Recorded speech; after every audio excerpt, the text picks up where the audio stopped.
நான் இன்றைய குழல் சாதம் செய்தேன். நான் இதுக்கு தேவையான ஒரு சுண்டு அரிசி, மரக்கறி வந்து கேரட்டு, உருளைக்கிழங்கு, போஞ்சி, பைத்தங்காய், எள்ளி, பூசணிக்காய், மரவள்ளிக்கிழங்கு,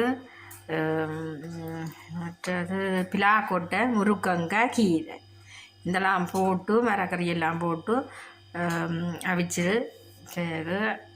நான் இன்றைக்கு அப்பளம் பொரிக்கலை, அப்பளம் இல்லை, அதில் பொரிக்கலை. அது கறி வந்து கத்திரிக்காக கடலை போட்டு வச்சுருக்கு, தயிர்.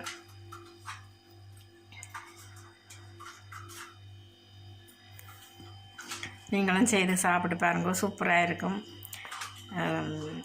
தனியாக இருக்கிறாக்கள் வந்து எல்லா மரக்கறியையும் போட்டுட்டு கொதித்த உடனே இப்போ இந்த அரிசியும் போட்டு உப்பு கொஞ்சம் புளியும் விட்டிங்க.